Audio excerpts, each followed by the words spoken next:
Nous allons l'être. Vous pouvez compter sur nous. Je vais d'abord vous demander, vous, et vous inviter, Monsieur le Président, à faire tomber votre costume de président et à m'écouter en tant que frère et citoyen du monde et en tant que frère de la France. Je vous parle en tant que citoyen. Recevez et entendez mon message en tant que citoyen et en tant que citoyen du monde. Je vous demanderai de remettre le costume de président tout à l'heure. Mais pour le moment, il est à terre.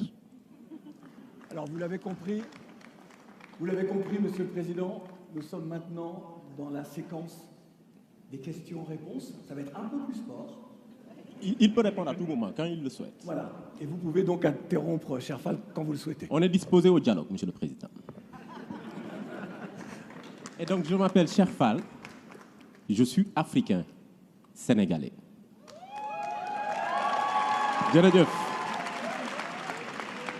Je suis, Monsieur le Président, à la tête d'une organisation panafricaine qui est présente dans 40 pays.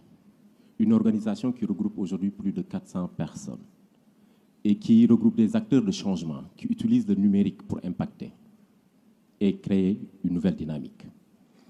Monsieur le Président, je suis de cette jeunesse africaine, engagée, motivée, contestataire, mais très réfléchie et très ouverte au monde. Je suis Cheikh Fall, je porte ma voix et je porte la voix des frères et sœurs d'Afrique et je porte la voix de toutes ces personnes qui, aujourd'hui, sont frustrées, mécontentes et très contestataires contre la France. Je porte la voix de ces personnes-là aussi à travers Internet qui nous insultent, qui nous traitent de moutons. Parce que tout simplement, on a accepté votre invitation, Monsieur le Président. On est venu dialoguer et derrière, on se fait insulter. On est venu réfléchir pour imaginer des lendemains. Et on se fait discréditer. Je vais vous dire pourquoi. Ces personnes-là qui, derrière le clavier, nous insultent, nous comprenons et entendons leurs insultes. Et nous voulons porter leur voix. Et je vais vous les transmettre. C'est de la colère, c'est de la tristesse et c'est beaucoup de mécontentement. L'Afrique et la France ont eu un passé commun. Et ce passé est toujours présent, lourd à porter pour nous. Nos grands-parents nous ont raconté l'histoire de la colonisation. Elle est d'hier, elle n'est pas encore ensevelie. Nos parents nous ont raconté la France-Afrique et ce qu'a été cette France-Afrique. Mais Monsieur le Président, nous, mes sœurs et frères africains, sommes en train de vivre, de subir et de supporter cette relation France-Afrique.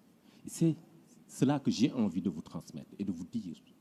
Nous sommes ici pour discuter, dialoguer, réfléchir sur les futurs souhaitables. Il ne serait pas possible de le réaliser, ce futur, tant que le passé n'a pas été pensé. Pensé, P-A-N. Pensé, reconnu. Il serait une chimère que de vouloir un futur avec les plaies du passé. Monsieur le Président, ce passé est lourd et continue à peser sur nous. Je vais vous inviter maintenant. Vous pouvez remettre votre costume de président. Je vous invite ici et maintenant à un rendez-vous historique.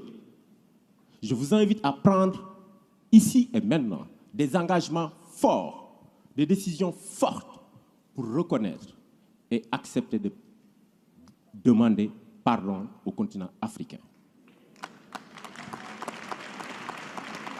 Vous sentez beaucoup d'émotions dans ce que je suis en train de dire. Effectivement, je suis très ému et je sais que je ne suis pas le seul à être ému. Mais j'ai envie de vous inviter à ressentir un peu de cette émotion. Après cela, Monsieur le Président, je vous inviterai à cesser de coopérer et de collaborer avec ces présidents dictateurs en Afrique.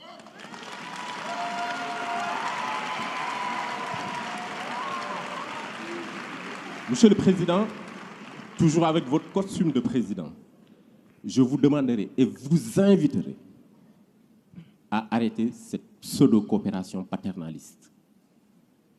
Programmez un dispositif de retrait progressif et définitif de vos bases militaires en Afrique. Ensuite, Monsieur le Président, je vous invite, ensemble, mettons un mécanisme de collaboration franche afin de renforcer les acquis démocratiques dans notre pays. Nous vous avons proposé un fonds par le biais de Achille, mais il ne faudrait pas que ce fonds soit uniquement financé et porté par la France. Nous avons des Africains qui défendent la démocratie et qui sont des philanthropes. Et nous les invitons, moi, à travers ma voix, la voix de mes amis, Mo Ibrahim, Jay Naidou, Tony Emelounu et tant d'autres, rejoignez-nous, travaillons ensemble, finançons et portons le changement. Et pour finir, Monsieur le Président,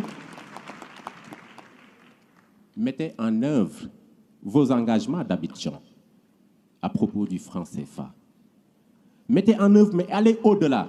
Prenez la décision historique de refuser à partir de maintenant la garde de la réserve des fonds du franc CFA ici en France. Je vous remercie. Je termine, Monsieur le Président, en vous disant que si nous devons construire ensemble, il nous faut penser le passé. Il nous faut faire tomber les symboles et il nous faut changer et modifier les postures. Je vous remercie.